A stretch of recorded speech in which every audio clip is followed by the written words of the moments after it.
Hello viewers, I Susan Sahu, teacher in social studies. Welcome you all to class 7, history, chapter number 9. 9th chapter, the making of regional cultures, and it is part 1. So let us start the chapter. So before starting the chapter, let us go for introduction. Introduction के बारे में थोड़ा हम बात करते हैं। पहले हम एग्जाम्पल लेते हैं कुछ एरिया का, कुछ लैंग्वेजेस का। जब हम बात करते हैं तमिल और उड़िया, हम यूजुअली हम कहते हैं तमिल लोग, जो कि एक भाषा, जो कि एक एरिया होता है तमिलनाडु, उसमें जैसे कि मलयालम बोलते हैं। उड़िया हम बात करेंगे या ओरिया हम बात करेंगे, जैसे कि उड़ीसा के लोग बोल रहे हैं। तो उसमें तमिलनाडु और उड़ीसा दोनों स्टेट आया। तो जो मलयालम है वो तमिल का या तमिलनाडु का, जो ओरिया है वो उड़ीसा का। ये बी नंबर में बात कर रहे हैं। We also tend to associate, हम लोगों को और भी एसोसिएट होना पड़ता है उनका रीजन, जो एरिया है, उनका जो खान पान है, फूड, उनका जो क्लॉथेस जो पहनते हैं, पोएट्री, डांस, म्यूजिक, पेंटिंग, ये सब अलग अलग उनका डिफरेंसेस होता है, वेराइटीज़ होता है, उनका लाइफस्टाइल अलग होता है। तो इसको कहते हैं, सारे चीज़ को हम मिला लेंगे, इसको कहते हैं हम कल्चर, संस्कृति। क्लियर? नंबर सी, जो पॉइंट सी में, आज we will see some traditions appear specific to some region. कुछ ट्रेडिशंस ऐसे होता है, एक हिस्सा में कोई भी एरिया में वो सेलिब्रेट कर रहे होंगे और दूसरे एरिया में और कुछ अलग तरीका का सेलिब्रेशन कर रहे होंगे। और कहीं कहीं जगह में देखा गया है सिमिलर, मतलब समान भी देखा गया है, similar type of celebration. Number D, others derive from older practices in a particular area but take a new form of other region। ऐसा भी देखा गया है, सेम टाइप ऑफ सेलिब्रेशन लेकिन अदर फॉर्म में, मतलब सेलिब्रेशन का जो डेट होगा या जो डे होगा, उसी डे में सेलिब्रेशन किया गया होगा, लेकिन थोड़ा अलग तरीक़ा से सेलिब्रेशन करते हैं। तो ओवरऑली हम इस चैप्टर में पढ़ने वाले हैं, हमारे देश में, हमारे भारत प्यारा देश में, हम कल्चर के बारे में, संस्कृति के बारे में, डिफरेंट रिलीजन के बारे में, डिफरेंट लैंग्वेजेस के बारे में हम जानकारी लेंगे। राइट, आगे बढ़ते हैं।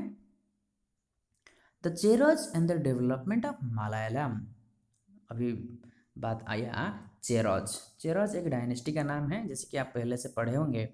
चेरोज, चोड़ोज, पांड्योज, राष्ट्रकूटोज, ये सब अलग अलग डायनेस्टी है, तो उनमें से एक ठो है चेरोज। क्लियर?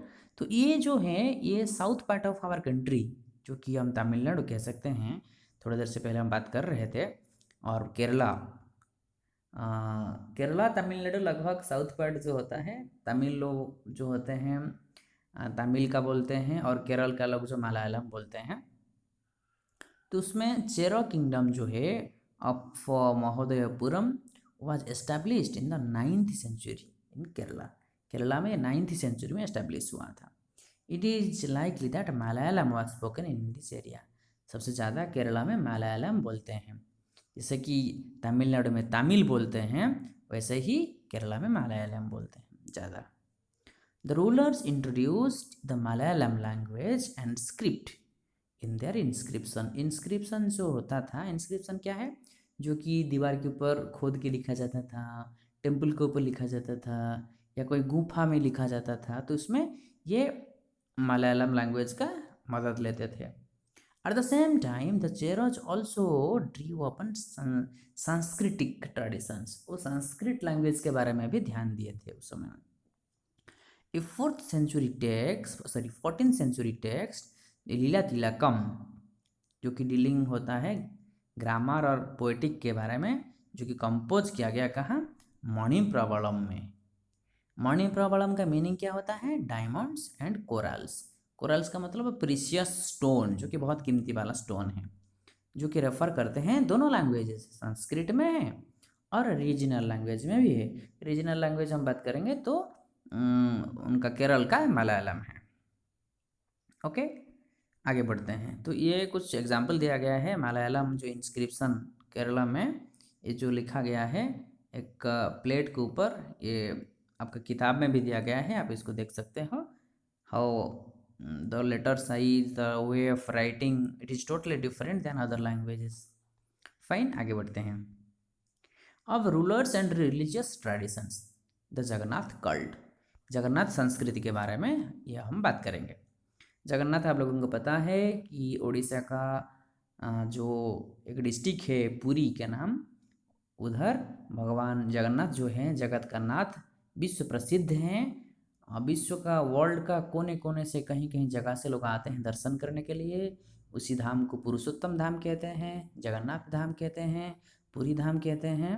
ठीक है, और इसके बारे में हम थोड़ा जानकारी लेते हैं। बेस्ट एग्जाम्पल जो है भगवान जगन्नाथ, वर्ल्ड का लॉर्ड या lord of the world, name of Vishnu at Puri Odisha, Odisha का जो पुरी डिस्ट्रिक्ट में है, विष्णु भगवान का रूप है। 12th सेंचुरी में जो कि the most important rulers Ganga dynasty का अनंत बर्मन ओडिसाइड किए, ये इरेक्ट किए, और जो पुरुषोत्तम जगन्नाथ धाम का या जगन्नाथ टेम्पल का उस समय में। लेकिन वो 1230 में उनका जो नेक्स्ट किंग होते थे अनंग भीमा 3, मतलब अनंग भीमा 1 है, अनंग भीमा 2 है, ये है अनंग भीमा 3। ये पूरा फुल्ली डेडिकेटेड रहे और मंदिर का पूरा शेपिंग या जो डेटी भगवान जो है मंदिर के अंदर जो भगवान बनाया गया है उसका पूरा काम किए।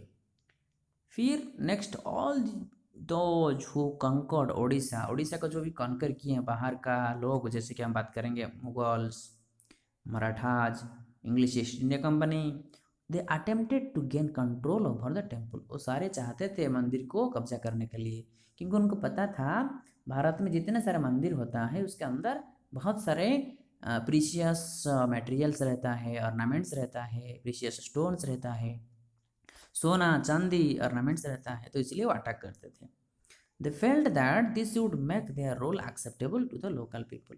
वो ऐसे कब्जा करके वो चाहते थे कि उन लोगों का जो शासन बहुत आसानी से हो सकता है, तो इसलिए वो लोग चाहते थे। और जगन्नाथ भगवान के बारे में बहुत सारे जानकारी आप लोग, you can ask your grandfather, grandmother, your parents, they can describe me any more about this, the magical things, the अवडहा, द जो कि पताका होता है, झंडा झंडा जो होता है जो उड़ता है हवा का अपोजिट साइड में, तो ये बहुत सारे मैजिकल है उसमें। क्लियर, आगे देखते हैं। ये भगवान जगन्नाथ, माता सुभद्रा और भगवान बलभद्र, ये जो 3 मूर्ति हैं, त्रिमूर्ति हैं, भाई बहन तीनों हैं, इसमें भी लिखा गया है बलभद्र, सुभद्रा एंड जगन्नाथ। ये पाल्म लीफ के ऊपर मैन्युस्क्रिप्ट में बनाया गया है, कितना ब्यूटीफुली डेवलप किया गया है, देखो मैन्युस्क्रिप्ट में ये पाल्म लीफ में बनाया गया है। ओके, आगे देखते हैं। ये भगवान जगन्नाथ जी का मंदिर है, हम दर्शन कर लेते हैं थोड़ा। जगन्नाथ टेम्पल पुरी, ये झंडा है जो हम बात कर रहे थे अभी, और भगवान का ये श्री मंदिर भी कहते हैं उसको, श्री मंदिर। ठीक, आगे देखते हैं। The Rajput and the tradition of heroism, इसमें राजपूत के बारे में थोड़ा बात करेंगे। हम जाते हैं, चलो घूम के आते हैं थोड़ा राजस्थान। चलो 19th सेंचुरी का बात है। राजस्थान ऑफ टुडे, जो आजकल का राजस्थान हम बात करते हैं, उसको राजपूताना बोला जाता था ब्रिटिश लोगों के द्वारा, राजपूताना। राजपूत, राज मतलब किंग, पूत मतलब सन, किंग्स सन जो हम कहते हैं। There are many groups who call them self Rajput in northern and central India, north part of India और सेंट्रल इंडिया में बहुत सारे लोग ऐसे थे, बहुत सारे डायनेस्टी ऐसे थे, खुद को राजपूत बुलाते थे। Prithviraj Chauhan was one such ruler, one of them, जो बेस्ट रूलर उनमें से पृथ्वीराज चौहान है एक ठो। और उस समय में जो था, जो सिस्टम था, women had been given a heroic image since they committed sati and self immolation. उस समय में उनको भी एक हीरोइक इमेज दिया गया है, लेकिन उस समय में सती सिस्टम था, जो कि जो औरत का हस्बैंड पहले से मर जाते थे उनको ज़बरदस्ती आग में जलाया जाता था, और इमोलेस सेल्फ इमोलेशन, कोई खुद जाके भी खुद का मतलब सेक्रीफाई कर देते थे खुद का ज़िंदगी को, ये सिस्टम उस समय में भी था। ओके, ये है राजस्थान का जो हिस्सा हम बात करेंगे इधर। राजस्थान का जो राजपूतना या राजपूत जो थे, इसमें जैसे कि हम बात करेंगे अजमेर, नंबर 1 में अजमेर है, number 2 Jaipur, number 3 Bikaner, number 4 Jodhpur, number 5 Mewar और नंबर 6 चंडीगढ़, ये नीचे वाला। तो ये सब एरिया जो है राजस्थान का, ये फेमस एरिया है, और we can say that important cities of Rajasthan. Okay, फिर बात कर रहे हैं हम the story of Kathak beyond regional frontiers. Kathak, Kathak आप नाम सुने होंगे, कथक डांस। और कथक ये जो वर्ड है ये कथा से आया है, कथा जिसका मतलब संस्कृत का जो है जिसका मतलब है story, language is for story. The Kathakas were originally caste of story tellers in temples of North India. North India का जो मेंबर होते हैं, जो स्टोरी टेलर्स होते हैं, ये एक ओरिजिनली कास्ट होता है, लेकिन धीरे धीरे Kathak began evolving into A distinct mode of dance, धीरे धीरे डांस फॉर्म हो गया। और सबसे ज़्यादा ये भक्ति मूवमेंट के समय में 16th सेंचुरी जो भक्ति मूवमेंट हुआ, आप पहले उससे पहले जो चैप्टर था हमारा devotional path to the divine, उसमें हम पढ़े हैं, उस समय में ये जो कि भक्ति को ज़्यादा फोकस किया गया, उस समय में डांस फॉर्म का भक्ति मूवमेंट में ऐड हो गया। द लीजेंड्स जो हम कह सकते हैं, भगवान राधा और कृष्ण, राधा कृष्ण जोड़ी है, माता राधा और भगवान श्री कृष्ण, वो भी फोक प्लेज जो होता है, डांस हम कहते हैं, उनका रासलीला जो है उनका एक पार्ट माना गया है और कंबाइन किया गया है उनका दोनों डांस को। फोक डांस होता है विथ बेसिक गेस्चर्स, जो कि बॉडी का जो मूवमेंट है, बॉडी का जो ये पोज है, उसको गेस्चर बोला जाता है कथक स्टोरी टेलर्स लोगों का। ओके, तो ये सबसे ज़्यादा फेमस उत्तर प्रदेश का, जो नॉर्थ पार्ट ऑफ इंडिया है, उत्तर प्रदेश में सबसे ज़्यादा फेमस है। उसके बाद कुछ क्लासिकल डांसेस के बारे में बात करते हैं। ये कथक डांस का एक बनाया गया है, आपकी किताब में एक सैम्पल दिया गया है कथक डांस का, और उसके साथ साथ और कुछ डांस फॉर्म्स हैं क्लासिकल डांस, जैसे कि तमिलनाडु का भरतनाट्यम है, उनका जो लैंग्वेज तमिल, केरला का कथकली है, होगा, फिर उड़ीसा का ओडिसी है, आंध्र प्रदेश का कुचिपुड़ी, मणिपुर का मणिपुरी। तो ये जो सब डिफरेंट स्टेट का अलग अलग क्लासिकल डांसेस का एग्जाम्पल है। So dear reviewer, this is all about this portion. Once again we meet in the next portion, next video. Till that, take care of your studies. Thank you all.